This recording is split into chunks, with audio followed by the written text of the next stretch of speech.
தோனியாவுக்கும் compare பண்ணலைனாலும் Rohit வந்து என்னை பொறுத்த வரைக்கும் ஒரு பெட்டர் கேப்டன். அந்த பிளேயர்ஸை பேக் பண்றதாகட்டும், அந்த டேலண்ட்டை ஃபைன் பண்றதாகட்டும், ஓவர் இயர்ஸ் வந்து நல்லா தான் பண்ணியிருக்கான். ஓகே, டெஸ்ட் வந்து ஓகே, அது வந்து ஒரு ஆர்கியூ பண்ற வேண்டிய விஷயம் தான்.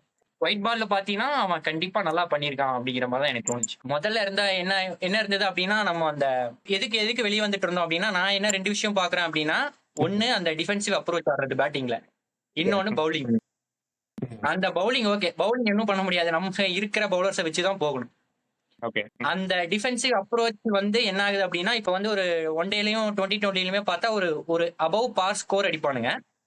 அதுக்கப்புறம் என்ன ஆகும் அப்படின்னா, கடைசியில போயிட்டு இப்ப வெஸ்ட் இண்டீஸ் மாதிரி, ரசல் மாதிரி, பொலாட் மாதிரி ரெண்டு ஆள்கள் வந்து ஒரு 4 6 போட்டாங்கன்னா அந்த 2020 அங்கேயே முடிஞ்சிடும். 17-18 ஓவர்ல சேஸ் பண்ணி என்ன பண்ணாலும் இப்ப வந்து கோலி உயிரை கொடுத்து ஆடுவான். 20 ஓவர் ஆடி 20 ஓவர் ஆடி 170 180 கொண்டு வந்தா அவனுக்கு 17-18 ஓவர்கள் கொண்டு வந்துருவானுங்க. சோ அதை வந்து அந்த மாதிரி விஷயங்கள் எல்லாம் ஃபைன் பண்ணி அதை ரெக்டிஃபை பண்ணிருக்கான் அப்படிங்கிற மாதிரி தான் சொல்லணும்.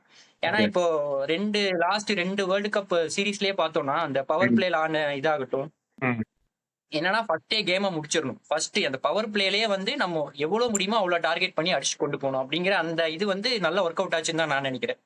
ஏன்னா அந்த மாதிரி விஷயங்களை வந்து ரோஹித்தும் நம்ம திராவிடரும் நல்லா ஒர்க் பண்ணி கொண்டு வந்தாங்க அப்படிங்கறதான் என்னோட. ஒயிட் பாலுக்கு போயிட்டேன். Right, okay. ஆமா, நான் ஒயிட் பாலுக்கு போயிட்டேன், கம்ப்ளீட்லி அவுட் ஆஃப் கான்டெக்ட் போயிட்டேன். ஆனா ரைட் ஓகே. கிஷோர், இவன் ராஜு வந்து முரட்டு முட்டு கொடுத்துருக்கான் ரோஹித்துக்கு. எம்ஐ ஃபேன் ஸ்பாட்டட்ங்கிற மாதிரி. இப்போ பும்ராவோட கேப்டன்சி வந்து ஃபர்ஸ்ட் டெஸ்ட்ல எல்லாரும் ஆகாவுன்னு சொன்னாங்க. இப்போ இந்த நிறைய கோச் நம்ம சோசியல் மீடியால பார்ப்போம், காந்தி சொன்னார், அரிஸ்டாட்டில் சொன்னார் மாதிரி. உண்மையில அவங்க அப்படி சொன்னாங்களான்னு தெரியாது. அந்த மாதிரி நிறைய சுத்துது. கும்ப்ளே வந்து ஏன் நீங்க காம்பினேஷனை மாத்துறீங்க, பும்ராவே நல்ல கேப்டன் தான் அப்படின்னு சொன்னா சொல்லிட்டு நிறைய கமெண்ட்ஸ் எல்லாம் போகுது. அது எந்த அளவுக்கு உண்மைன்னு நமக்கு தெரியல. நம்ம போஸ்ட் மேட்ச் எல்லாம் உட்காந்து இன்டர்வியூ எல்லாம் பார்த்து தான் அதை கிளாரிஃபை பண்ண முடியும். ஆனா இந்த கேப்டன்சி மாறணும் டெஸ்ட்டுக்கு அப்படின்றது ஓவரால் இந்த மைண்ட் செட்டே மாறணும்னு வர கமெண்ட் எல்லாம் நீ எப்படி பாக்குற? ஒரு பவுலர் கேப்டனா இருக்கிறது, பும்ரா மாதிரி ஒரு ஆள்கிட்ட ஹேண்ட் ஓவர் பண்றதுன்ற மாதிரி இருக்கிறதெல்லாம். ஓகே, ஸோ நீ அவன்கிட்ட கேட்ட கேள்வியே ஃபர்ஸ்ட் நான் அதுல இருந்தே ஆரம்பிச்சிடறேன். இந்த ரிட்டையர்மெண்ட் வெர்சஸ் இது ஒரே ஒரு இது சுருக்கமா முடிச்சிடறேன். என்ன அப்படின்னா, எக்ஸ்பீரியன்ஸ் பிளேயர்ஸ் அப்பார்ட் ஃப்ரம் அவங்களோட ஸ்கில்லை தாண்டி அவங்க டேபிள் கொண்டு வரது என்ன அப்படின்னா வந்து அவங்க எக்ஸ்பீரியன்ஸ், இதுக்கு முன்னாடி இருக்கிற ப்ரெஷர் சுச்சுவேஷன் வந்து அதை எப்படி டோஸ் பண்றது, ஒவ்வொரு இதுக்கு வந்து ஐடியாஸ் வந்து எக்ஸ்பீரியன்ஸ்ல தான் வரும். சின்ன பசங்க வந்து அது தைரியமா எதிர்கொண்டுருவாங்க. பட் ஆனா வந்து இம்ப்ரோவைஸ் பண்ணி ஒரு சுச்சுவேஷனை திருப்பி இது பண்றதுக்கு வந்து ஐடியாஸ் வந்து மேபி என்ன கேட்ட எக்ஸ்பீரியன்ஸ் ஆளுங்கிட்ட இருந்து வரும். ஸோ நீ கம்ப்ளீட்டா வந்து எக்ஸ்பீரியன்ஸ் ஆட்களை வந்து அவங்களுடைய கான்ட்ரிபியூஷனை ஒதுக்கி வச்சிட முடியாது. ஆல்தோ அவங்க வந்து அவங்களுடைய டிபார்ட்மெண்ட்ல ஒழுங்கா contribute பண்ணலனாலும் they bring more than that to the table. அது ஒண்ணு. கேப்டன் பொறுத்த அளவுக்கு வந்து எனக்கு வந்து சொல்ல தெரியல. ஒரு பவுலர் கடைசியா பவுலர் நம்மளுக்கு எப்ப கேப்டன் கபில் தேவ் இருந்தாரு. அதுக்கப்புறம் வந்து இந்தியால வந்து கும்ப்ளே தான் கடைசி பவுலர் கேப்டன். அண்ட் பும்ரா இந்த மேட்சை வந்து எனக்கு என்ன ஃபர்ஸ்ட் டெஸ்ட் நம்ம வந்து அந்த ஃபர்ஸ்ட் இன்னிங்ஸ் பேட்டிங்ல கொஞ்சம் இது பண்ண மாதிரி இருந்தால் ஆஸ்திரேலியா நம்மளோட சொதப்பினானுங்க. பட் ஆனால் வந்து நீ ஃபர்ஸ்ட் டெஸ்ட் எடுத்தேன்னா இந்தியா கிட்ட தான் கண்ட்ரோல் எப்பவுமே இருந்த மாதிரி இருந்தது. கம்ப்ளீட் டாமினேஷன் மாதிரி தான் இருந்தது. ஸோ என்னுடைய பர்சனல் ஒப்பீனியன் வந்து கண்டினியூ பண்ண விட்டுருக்கலாம். அது ஒரு எக்ஸ்பெரிமெண்ட்டாகவும் எடுத்து பண்ணியிருக்கலாம். பட் ஆனால் மேபி அந்த டீம்ல இருக்கிற மற்றவங்க எல்லாமே வந்து க்ரூம் பண்ணி கொண்டு வந்தது, அந்த மொரால் எல்லாமே வந்து ரோஹித் சர்மாக்கு இருந்திருந்தாலும் அவன் ராஜு சொன்ன மாதிரி. பட் என்னுடைய பர்சனல் ஒப்பீனியன் பும்ரா கண்டினியூ பண்ணியிருக்கலாம். பட் இதுக்கு எனக்கு டேட்டா கிடையாது, ஒன்றும் கிடையாது. பட் என்னோட பர்சனல் ஒப்பீனியன். சமுத்திரம் படத்துல அண்ணன் கொடுத்துருங்க, அப்ப நான் யார் அந்த மாதிரி ஆயிருக்கும். ஏன்னா அப்படி பும்ரா கேப்டன் அப்படின்னா வந்து டெஸ்ட்டுக்கு வந்து ஒரு தனி யூனிட் மாதிரி அப்படியே ஃபார்ம் ஆயிருந்திருக்க வாய்ப்பு இருக்கு. Maybe white ball Rohit Sharma பார்த்துக்கிட்டு அதுக்கப்புறம் வந்து டெஸ்ட்டுக்கு ஒரு தனி யூனிட் அப்படிங்கிற மாதிரி ஒரு இது செட்டப் இருந்திருந்ததுன்னா இந்த ஒரு பசங்க வந்து அப்படியே வளர்ந்து வந்திருப்பாங்க. இது ஒரு தனி மென்டாலிட்டியா அப்படிங்கிற மாதிரி எனக்கு தோணுது. பட் தெரியல. ஓகே, மேபி இப்போ அடுத்து நெக்ஸ்ட் அதான் நடக்கும்னு நினைக்கிறேன். மேபி இவங்க ஏராக்கு அப்புறமா பும்ரா தான் டேக் ஓவர் பண்ற மாதிரி இருக்கும். வேற யாரும் இல்ல இல்ல சுப்மன் கில்ல தூக்கி கொடுத்துருவாங்களா?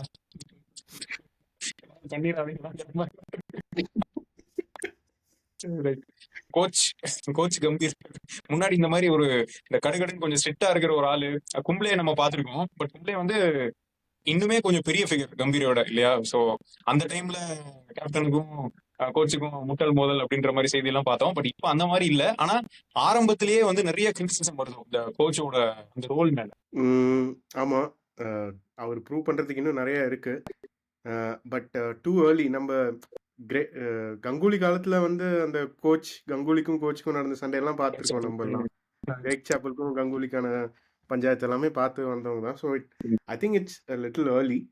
இன்னும் ஒரு 2 சீரீஸ் பார்க்கலாங்கிற மாதிரி எனக்கு வந்து தோணுது. பட் ஆனால் டிராவிட் அளவுக்கு அவர் வந்து அண்டர் 19ல ஃபர்ஸ்ட் பசங்களை வந்து ஒவ்வொருத்தரா வந்து டெவலப் பண்ணி எடுத்துட்டு வந்தது. அதுக்கப்புறம் டிராவிட் வந்து கப்பு வாங்கி ஜெயிச்சது அப்படின்னு சொல்லிட்டு டிராவிடோட இது நடந்து. இன்ஃபேக்ட் ரவி சாஸ்திரியும் வந்து ஒரு ரவி சாஸ்திரி, அதுக்கப்புறம் வந்து இது பவுலிங் கோச், அதுக்கப்புறம் ஸ்ரீதர், அதுக்கப்புறம் வந்து பேட்டிங் கோச்னு சொல்லிட்டு அது ஒரு நல்ல யூனிட்டா இருந்த மாதிரியும் எனக்கு இருந்தது. ஸோ கம்பீரை கம்பேர் பண்ணும்போது டிராவிடும் நல்லா பண்ண மாதிரி இருந்தது, சாஸ்திரியும் நல்லா பண்ண மாதிரி இருந்தது. But too early to call okay Gambhir சரியில்லை, வேற ஆப்ஷன் தேடலாம்பாங்கிறது வந்து ஏர்லின்னு தோணுது. ரவி சாஸ்திரி வந்து இந்த அவனியோ நைனஸ் மாதிரி ஒரு சிகரா இருந்துட்டு போயிட்டாரு.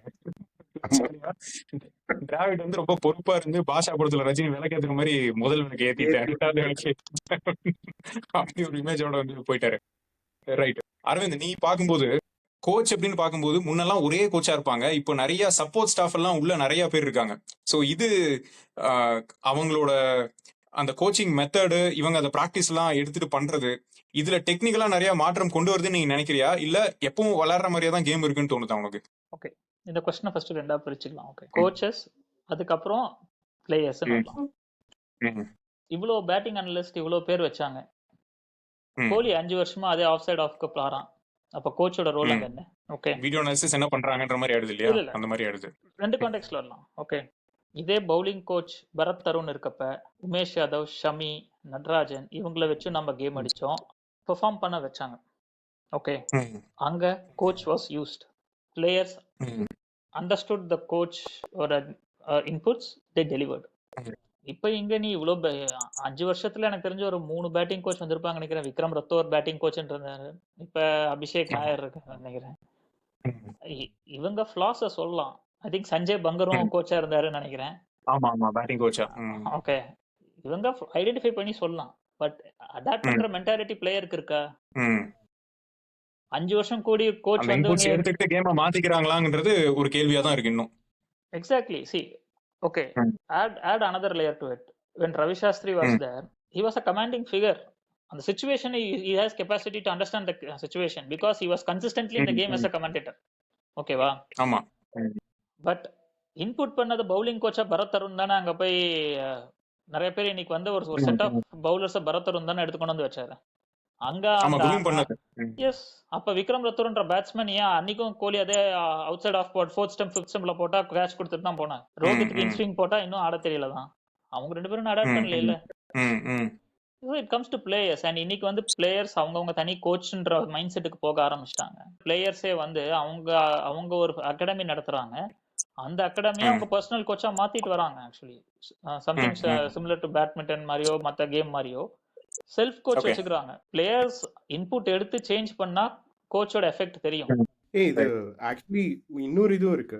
அது ஆக்சுவலி கார்பரேட்லயும் வந்து சொல்லுவாங்க. என்ன அப்படின்னா வந்து கோச் எந்த அளவுக்கு முக்கியமோ அந்த அளவுக்கு கோச்சி, அதாவது கோச் கிட்ட இருந்து இதை எடுத்துக்கிறவங்களுக்கும் ஒரு ஒரு ஒரு மென்டல் ஸ்டேட் வேணும்னு சொல்லுவாங்க. ஒரு உதாரணத்துக்கு என்ன அப்படின்னா, ஒரு கோச் அப்படிங்கிறது எப்பவுமே வந்து ஒரு விவசாயி இருக்கிற மாதிரி தான். நீ வந்து ஒரு ஒரு விதையை போட்டனா அது மரமாகறதுக்கு வந்து நீ வந்து அதுக்கான தேவையான சூரிய வெளிச்சத்தை கொடுக்கலாம், அதுக்கான தேவையான தண்ணி ஊற்றலாம், உரத்தை போடலாம். பட் ஆனா வருமா வராதான்னு உனக்கு தெரியாது.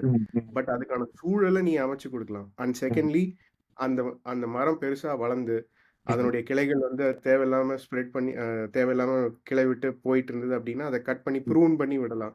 தேவையில்லாத இடத்த வந்து வெட்டி விடலாம். ஸோ இந்த மாதிரி ஒரு சூழலை உருவாக்கி கொடுக்கறது, தேவையில்லாத விஷயங்கள் வந்து கட் பண்ணி எடுத்து விடுறதோட அவங்க வந்து இதாக்கணும். பட் ஆனா வந்து ஒரு கோச் அவ்வளவுதான் பண்ண முடியும். நீ வந்து ஒரு குதிரை கூட்டிட்டு போய் தண்ணி குடிக்க வைக்கலாம். பட் ஆனா வந்து அது குடிக்கிறது குதிரை கிட்ட தான் இருக்கு. ஸோ அந்த மாதிரி அரவிந்த் சொன்ன பாயிண்ட் உண்மைதான். அது கோச் வந்து he can only help to an extent. அதுக்கப்புறம் எல்லாமே பிளேயர்ஸ் கிட்ட தான் இருக்கு. சொல் பேச்சு கேட்கணும், சொன்னா கேட்டு இல்ல கஷ்டம். அனில் கும்ப்ளே ஏன் கோச்ல இருந்து வெளில போனாரு? he had an issue with கோலி. ஆமா. அந்த பாயிண்ட் யாருமே பேசுறது இல்லையே இன்னைக்கு. நிறைய பேத்துக்கு அது நடந்ததே கூட இப்போ நிறைய பேத்துக்கு அது தெரியாம கூட இருக்கலாம், மறந்துருப்பாங்க சில பேர். பட் அனில் கும்ப்ளே எத்திக்கல், அவனுக்கு எத்திக்ஸ் இப்படிதான் ஒர்க் கல்ச்சர் இருக்கணும் அப்படின்னு போனான். அது கோலிக்கு சூட் ஆகல. அவனுக்கு ஏத்த ரவி சாஸ்திரி உள்ள வந்தோடனே பெர்ஃபார்மன்ஸ் மேட்ச் ஆச்சு. ரோஹித்துக்கு டிராவிட் கூட பெர்ஃபார்மன்ஸ் ஆச்சு. ஏன்னா தே ஹேட் அது வந்து சக்சஸ்ஃபுல்லா ஒரு ஈல்டட் ரிசல்ட் ஸ்டெபிலிட்டி பில்ட் பண்ணி, எனக்கு இதுதான் செட்டப், இந்த செட்டப்ல தான் நான் போறேன், எனக்கு இவன் வேணும், சொல்ற இன்புட்ஸ் நீ அப்சர்வ் பண்ணிக்கோ அப்படின்ற மாதிரி கொண்டு போனாங்க, எடுத்துட்டு போனாங்க. They manage. கம்பீர் கிட்ட எனக்கு ஸ்ட்ராட்டஜி இருக்கிற மாதிரி தெரியல. கம்பீர் கிட்ட மொமெண்ட், அந்த மொமெண்ட்டுக்கு ஏத்த மாதிரி எப்படி ஒரு கொஞ்சம் பிளேயரா இருந்தோ இல்ல கேப்டனா இருந்தோ பண்ண முடியாதெல்லாம் கோச்சா இருந்து ட்ரை பண்றானோன்ற ஒரு ஃபீல் எனக்கு இருக்கு. ஓகே சோ அந்த ஆல்டர் ஈகோன்னு சொல்லுவாங்க, நீ அப்படி இருந்தா எப்படி வருவ அப்படின்ற மாதிரி. But that will not work with Rohit. Okay, ரோஹித்தோட டைனமிக்ஸ் வேற. அது பும்ரா, நீ பும்ரா क्वेश्चन கிஷோர்ட்ட கேட்ட, it is very too early. there was someone called Rahane who beat is having good number 5 test captain பண்ணி 4 டெஸ்ட் அகைன்ஸ்ட் ஆஸ்திரேலியாவே ஜெயிச்சான். இன்னைக்கு யாருமே பிஜிடில கப் அடிக்கிறதுக்கு முக்கியமான காரணம் இல்ல. பண்ட் அடிச்ச 80 பேசுறீங்க, ரஹானே அடிச்ச 100 யாருமே பேசலையே. அவன் தானே 36க்கு அப்புறம் அவன் தானே கேமை மாத்தினா. கிரிக்கெட்டை பொறுத்த அளவுக்கு, இந்தியன் கிரிக்கெட்டை பொறுத்த அளவுக்கு ஒரு majority of the players they want to have calmness in the room, that is in the atmosphere. அவங்க அப்புறம் ஃபிளரிஷ் ஆகி வருவாங்க, அது அப்படியே ஒரு லெவல் போகும். இன்னைக்கு கிங் கோலி போனதுக்கு அப்புறம் பிரின்ஸ் எஸ்எஸ்வி அப்படின்னு சொல்லி ஒரு பிராண்ட், ஒரு மீடியா பிராண்டை கொண்டு போய் கமர்ஷியல் பிராண்ட் கொண்டு போறது பிரஷர், அதான் இண்டிவிஜுவல், அது டிஃபரெண்ட் லைன், அதை விட்டு. But sense of calmness is not, என்ன பொறுத்த அளவுக்கு is not there in the dressing room right now. Kohli and Kumble dispute வந்ததுக்கு அப்புறம் Kohli and Shastri they set up one platform, we will play this kind of brand of game. அதுல நாங்க இவ்வளவு success, இவ்வளவு எங்களுக்கு கோலி கேப்டனோட first test 300 plus run chase பண்ண போனோம். அவங்க சாஸ்திரி ரன்ஸ் போகணும்னு போனாங்க, 320 வரைக்கும் போனோம். அவன் எல்லாருமே அதே மைண்ட் செட், அக்ரெசிவ் மைண்ட் செட்ல போய் தோத்தாங்க. ஒரு எக்ஸாக்ட்லி அங்க அந்த டைனமிக்ஸ் வரல இல்ல. பட் அந்த ஜெயிக்கணும்ன்ற ஆட்டிடியூட் சேஞ்ச் பண்ணான். பட் சிச்சுவேஷன் பிளே பண்றதுக்கு அவனுக்கு நிறைய இடத்துல, அதனாலதான் அவன் கப் இன்னும் அடிக்க முடியாம திணறான். இது என்னோட பாயிண்ட் ஆஃப் வியூ. ரோஹித்தாண்ட பெரிய பிளஸ், he gives stability. ஏன்னா அவன் அந்த மாதிரி அட்மாஸ்பியர்ல இருந்து வந்தான். டிராவிட் உனக்கு தெரியும், he know how to play a grinding game. Wavelength set ஆச்சு, எஸ்டாப்லிஷ் பண்ணாங்க. கோல் என்ன, கப் அடிக்கணும். எப்ப வருது? 2 இயர்ஸ்ல 3 இயர்ஸ்ல வருது. அதுக்கான ரோட் மேப் அது வரைக்கும் இதுதான் ஸ்டேபிள், இது இந்த செட்டப்ல போவோம், கோல் அப்ஜெக்ட் பண்ணுவோம், அதுக்கப்புறம் wheel move out. Okay Raju, இந்த ரவி சாஸ்திரி பத்தி சொல்லும்போது, இந்த கொஞ்ச நாளைக்கு முன்னாடி இந்த ஃபீல்டிங் மெடல் கொடுக்கறதுக்கு ரவி சாஸ்திரி உள்ள வரும்பொழுது எல்லாம் பயங்கரமா சியர் பண்ணி வரவேற்றாங்க. அந்த அளவுக்கு அந்த ட்ரெஸ்ஸிங் ரூம் வந்து அவ்வளவு மஜாவா ஜாலியா வச்சுட்டு இருந்த ஒரு ஆளு அப்படின்றது பார்க்கும்போது தெரியுது. இப்ப இவங்க சொன்னாங்கல்ல, அந்த அட்மாஸ்பியர் வந்து ரொம்ப கம்ஃபர்டபுளா வச்சுக்கிறது அப்படின்னு. இப்ப கும்ப்ளே வந்து ஒரு வார்டன் மாதிரி ஒரு ஃபிகர் வந்து கொடுத்தாங்க. இப்போ கம்பீர் வந்து சீனியராவே இருந்தாலும் கொஞ்சம் ஸ்ட்ரிக்டான டீச்சர் மாதிரி, கொஞ்சம் நோன்ற மாதிரி அப்படி தெரியுது உனக்கு பார்க்கும்போது? எப்படின்னா, ஆக்சுவலா நம்ம ப்ரீவியஸ் இன்சிடென்ட்ஸ் எல்லாம் பார்த்திருக்கோம். ஆன்ஃபீல்ட்ல ஒரு தடவை கோலி அண்ட் கம்பீர் ஒரு கான்ட்ரோவர்சி ஆச்சு. அது ஆரம்பத்திலேயே முதல்லயே ஆயிடுச்சு, ரொம்ப முன்னாடி. சோ அதான் அந்த பர்சனலா எவ்வளவு கூலா இருக்காங்க, எப்படி கொண்டு போறாங்க அப்படிங்கறது ஒண்ணு. அப்புறம் இன்னொன்னு, இப்ப டிராவிட்னா வந்து ஒரு ரெஸ்பெக்ட் இருக்கும் எப்பயுமே. ஓகே, டிராவிட்னா கையெடுத்து கும்பிடுவோம் அப்படிங்கிற மாதிரி ஒரு இது இருக்கும். ஆனா அது கம்பீருக்கு இருக்குடா அப்படிங்கிறது ஒரு கேள்வி. அப்புறம் இன்னொன்னு, ஒரு தோக்குற மாதிரி போனா ஒரு மாதிரி சீரியஸான மூஞ்சி வச்சுட்டு அப்படியே ஒரு மாதிரி பாத்து அந்த மாதிரி இருக்கிற மாதிரிதான் இருந்தது. அந்த ஃபாலோ ஆன் இது பண்ணப்போ கோலி அந்த கம்பீர் செலிப்ரேஷன் பார்த்தோம். அந்த இதெல்லாம் பாக்குறப்போ ஓகே, ஓரளவு மிங்கில் ஆராப்ல அப்படிங்கிற மாதிரி ஒரு தாட் இருக்கு. ஆனா எனக்கு வந்து என்னன்னா, மேபி சிஎஸ்கே பிளேயர்ஸ் இக்னோர் பண்றாரோ அப்படிங்கிற மாதிரி ஒரு சோசியல் மீடியால நிறைய அந்த மாதிரி பேசுறாங்க. சொல்ல முடியாது, ஏன்னா ஒரு ஸ்பின்னர் தான் ஆட முடியும் டீம்ல. ஜட்டுவா அப்படிங்கிற பாக்குறப்போ ஒரு கால் எடுத்தோம். அதனால தெரியல. ஆனா அங்கதான் ஒரு பாயிண்ட் டிஃபர் பண்றேன். ராஜோட சொன்னான் கோலி ஹஸ் பிகம் எலைட், அவனை கை வைக்க முடியாது அப்படின்ட்டு. அது ராங். அஸ்வின் சொல்சன் எலைட்.